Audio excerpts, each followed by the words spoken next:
The Mesa Chamber of Commerce Inside Business Podcast brings you a unique view of Mesa through its vibrant business community and the subjects that are important. The podcast is produced in the Mesa Chamber of Commerce Media Studio, sponsored by the University of Phoenix. Our podcast is hosted by Mesa Chamber of Commerce CEO Sally Harrison. Please enjoy this episode of the Mesa Chamber Inside Business Podcast. My name is Sally Harrison, and I have the pleasure of having our guest, Jay Larscheid with Apache Wells Country Club, here with me to talk about all things golf. Thanks, Sally. Appreciate it. Thanks for having me. Of course. Jay's a longtime friend and chamber member, and we've got a lot to talk about. And if you're in Arizona, what could be a better topic than golf? Absolutely. I know it's your favorite. That's right, it is. Yeah. Well, okay, so talk about Apache Wells Country Club, which, there's food, beverage, golf, lessons. Talk about all that. It is. So, Apache Wells Country Club has been around in Mesa for a very long time. It's been around since approximately the mid-'60s. So nobody knows. Right. Kind of like the chamber. We don't know. That's right. The members bought it in 1980. And from that time, it's been run and facilitated by them. Mm-hmm. 2009, we built a brand new clubhouse. So it's a great spot. We have so the golf course is a par 61. I'm sorry. The golf course is par 72. It's 6,100 yards, and it's very playable. A lot of fun. A lot of good holes out there. Uh-huh. Kind of a traditional golf course. Mm-hmm. Really nice layout. Very playable for players of all ability. Uh-huh. And it's beautiful. It is beautiful. Yes. Yeah. And for those of you who don't know, it's off of like Higley and McKellips, mm-hmm. between McKellips and McDowell, just off 56th Street. We do have a very vast food and beverage operation. Yes. I ate lunch there a couple of weeks ago with Bob, and oh my gosh, I had the best sandwich ever. Well, that's good to hear. Thank you. Yeah, it was good. And so this time of year we've got some offerings, but as we start to go into season, we have really specials every day. We have a full menu, and we have Friday night fish fry, which is fantastic. Mm-hmm. We have Wednesday nights. We have liver and onions, which not a big liver and onions fan, but we come out of the woodwork for it. And I've heard it's the best around, so that's good to hear. Okay, I'm not sure I've ever heard anybody really get excited about that. I know, but but there's there's stuff that is really happening every night in the food and beverage operation. Mm-hmm. We do have a very large meeting space, or Apache Hall is what it's called. Uh-huh. Seats upwards of, in the area of 250 to 300 people. Wow. We do Wednesday night karaoke in there, mm-hmm. Which is a huge hit. And we going into season, so we'll do live music on Thursday nights. There's a gentleman who's been around the East Valley forever named Mark Lucas. Uh-huh. Mark Lucas and the Rhythm Cats. And funny thing is, I had two people come by today, right before I left, that had been following him for years, and they thought they lost him, and heard he was our place. They came in with his little card that he gives out, uh-huh. and they were ecstatic that they were going to get to see Mark again. That's very cool. So right now, Mark's playing on Sundays, uh-huh. every other Sunday, and we do a buffet with it. Uh-huh. And that's open to the public? Open to the public. You can buy tickets at therhythmcats.com, I think it is. Okay. And then once we start to go into November, we're going to have them on Tuesday nights. Wow. And the same thing, every other Tuesday, we'll mm-hmm. have him. The schedule will be on his website. You can go ahead and purchase your tickets there. There will be a food and beverage option with it, which will be a buffet. Uh-huh. Those are going to be shows. Right now we have dances, but the shows will just basically more like a concert. Okay. So and you have karaoke. We have karaoke on Wednesday nights, which Roger and Deb do it for uh-huh. us, and it's great fun. I mean, That's they awesome. come out of the woodworks for it. So talk a little bit more about the meeting space, because when I came out to visit you, you talked about having like this full AV capability that's already there. Correct, and I will say when they built it, they did a great job with mm-hmm. it. We have a screen that drops down. It's hooked into all the sound equipment, and it really is a provides a great opportunity for people to have their meeting in there. That's great. And it's kind of sets off to the side of the clubhouse, so it's kind of a standalone area, Right. per se. Although it is connected to the clubhouse, and it's a good spot to come out and hold a meeting of some sort. That's wonderful. So talk about the course again. Talk about what that looks like. Is it open to the public? And if someone wants to become a member, how do they go about doing that? So we are a country club, so we do have members. And, I like to, and a lot of them are seasonal. A lot of them are snowbirds. A lot of them are from Canada, and we're hoping our Canadians are going to be able to get down to see us this winter. Last year, they weren't able to with COVID. So, I like to explain it more as, so from like November until like the end of April, we're pretty much private. I mean, we do have times available. It's kind of spotty though. We do shotguns. We do an 8 o'clock shotgun and a 12:30 shotgun. Oh, nice. So when those don't fill, then we do open up that space for outside play. But from May until we close for overseating, which we're going to close this year, October 4th, for overseating, it's open to the public. You can purchase your tee times on our website.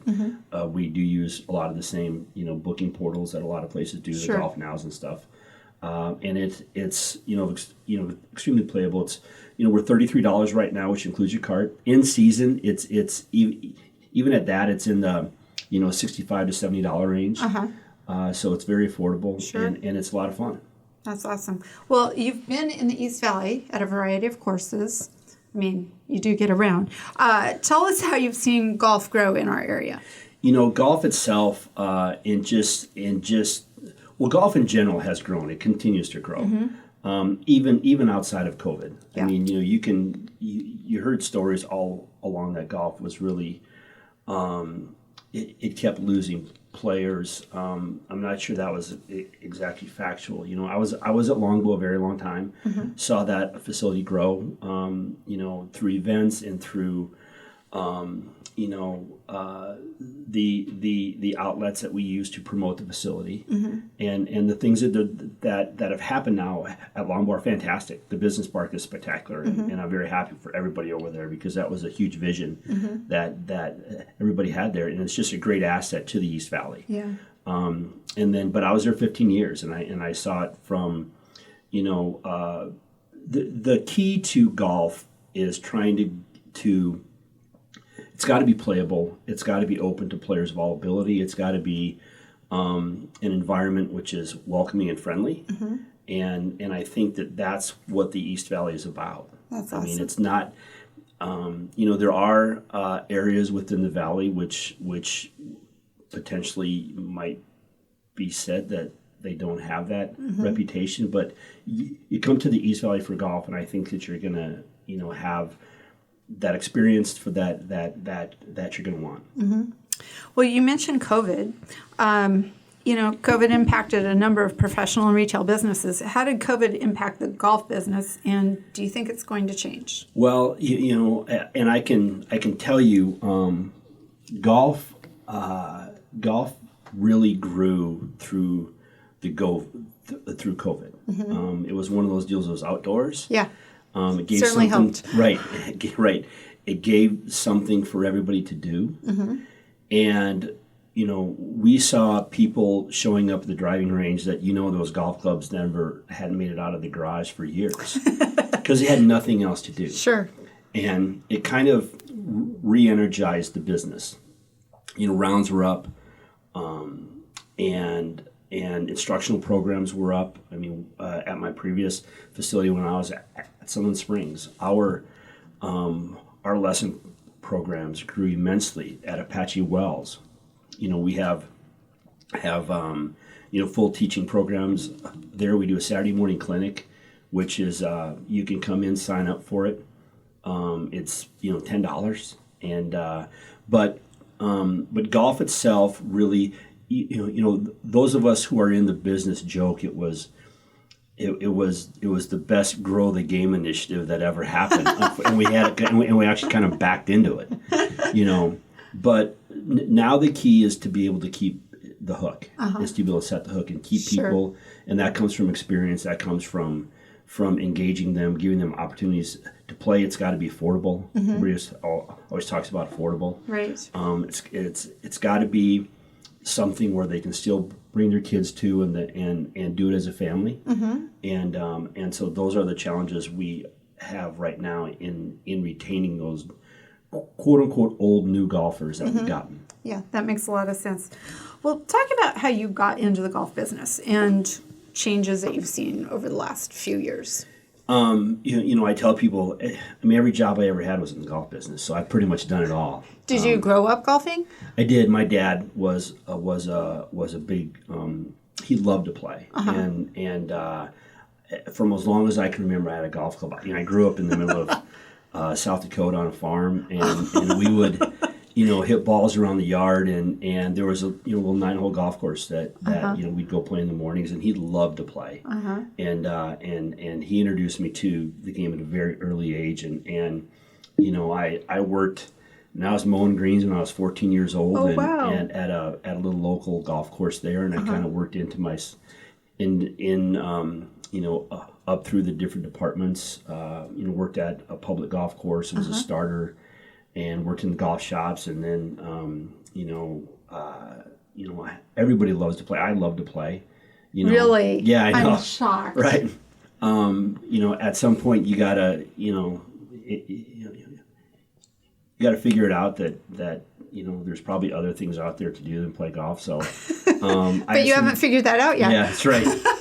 I had a great opportunity. I moved down here in 1986 from South Dakota. I had a friend who worked at McCormick Ranch, and he got me a job working outside service, and cool. And I worked my way up to head golf professional there, and then I was ended up.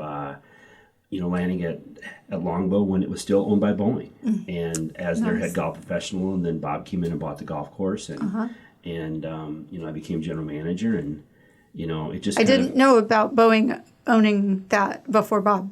Yeah. That's interesting. Yeah, the original golf course was built in '97. No idea at all. Yeah, Bob bought it. We closed in June of 2001 and reopened in May of 2002. I learned so much through our 2003. podcast. Yeah, that's very cool. So, and I've been very blessed because I've had some great opportunities. I worked for some great management companies. I worked for OB Sports for a long time, and I work for Touchstone Golf now, which has been fantastic at Apache Wells, so I've been very blessed. How the business has changed, my job itself has changed. The golf business has become a business. I mean, the days of the club pro, playing 3 days a week with the members and giving a bunch of clinics and lessons and. That just unfortunately that's not where it is now. Now sure. it's bottom line and spreadsheets and growing the game and rounds and revenue and stuff, and that's fine. But it has changed immensely. The business model of golf has changed immensely.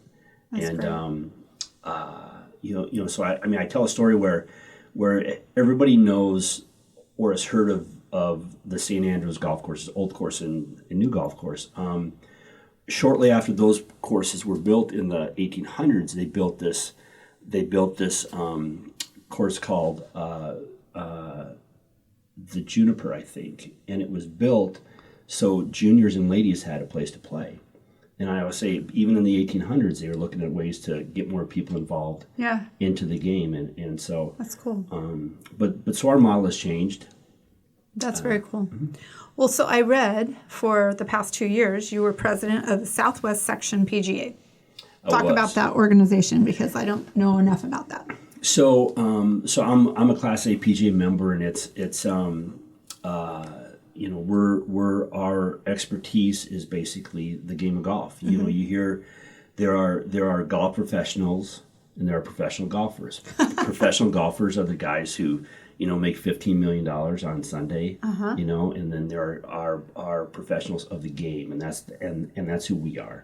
We're members of the PGA of America, and so through that time, and I served on the section board for a number of years. There's 28,000 PGA members and associates in the country, and there's 41 sections, and so our Southwest section consists of Arizona. And then Las Vegas, And so we have about 1,300 members and associates here in our section. Okay. And so, like all associations, you have a board and you have officers. And so I've had the pleasure of serving the last 2 years as president of the Southwest section. So I represented them on a national level. That's cool. Yep. In my spare time, I did that. So what did you guys do for fun? Play golf? There was some golf involved, but it's a lot of education. Our section does have tournaments. We do have a mission statement of such, where our job is to grow the game and serve the member. And as part of that, we do have a foundation, Southwest Section PGA Foundation, which we've actually recently been doing some work with Alice Cooper and his foundation. So we're trying to have a collaboration between ours and theirs, and with the golf, with the hook of golf, and he's going to help us with some stuff. We're going to help him with some stuff. So. He does like to golf. He does, yeah. He does.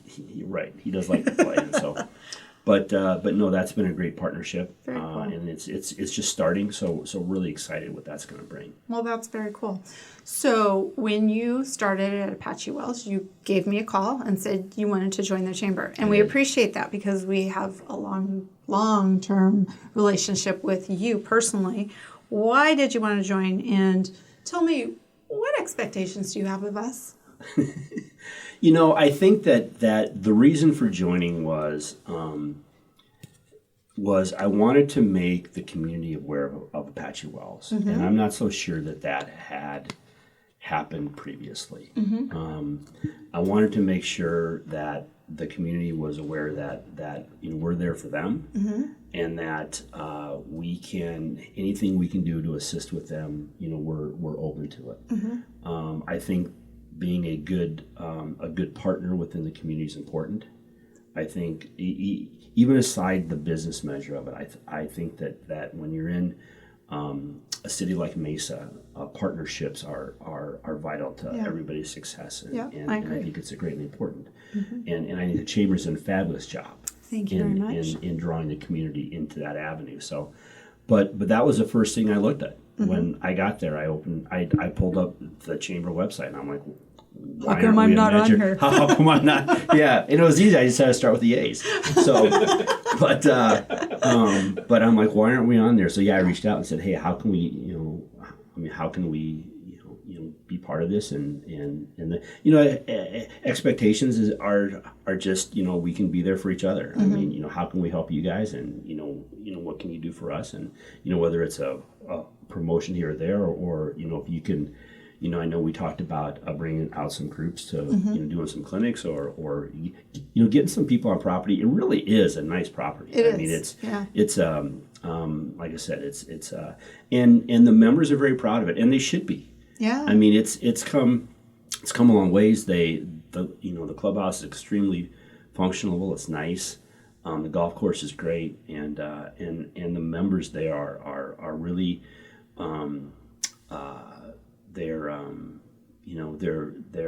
They're friendly and they're welcoming, and so it's important. That's very cool. Well, it's good. It's good that you've gotten engaged, and we look forward to working with you and helping you. So, how do people get a hold of you? What's your website? Our website is ApacheWellsCountryClub.com. Okay. And then my contact information's on there. Okay. Any special events, JJ Mitchell is our director of food and beverage. You can reach out to her. Okay. We do have a pretty vast social calendar this coming season, but there's Sounds like it. Yeah. If you're bored and if you live in Apache Wells and you're bored, it's your own problem. I always say that. And it's open to the public, so the rest of us can take advantage of that too. Right. And we do sell social memberships too. Oh, okay. It's a couple $100, and it gives you because there are times where we will sell out. I mean, so like the food and beverage, a lot of those components and special events, reservations are required, so we will sell out. So being a social member gives you a little bit better preferred window to sign up than the public. It gives you a discount in food and beverage. Good to know. So, yeah, and you don't have to live in the community in order to be a social member. Very cool. All right. Well, thanks for being here today. Thanks for all having the information. And it sounds like maybe in a few months we should do this again because it sounds like there's always something new going on. Love to. Awesome. All right. Well, thanks again. This has been a Mesa Chamber of Commerce Inside Business podcast. You can find all podcast episodes at iTunes, Spotify, or your own favorite podcast website. You can also find them online at mesachamber.org. Content of this podcast is copyright the Mesa Chamber of Commerce, unless otherwise noted.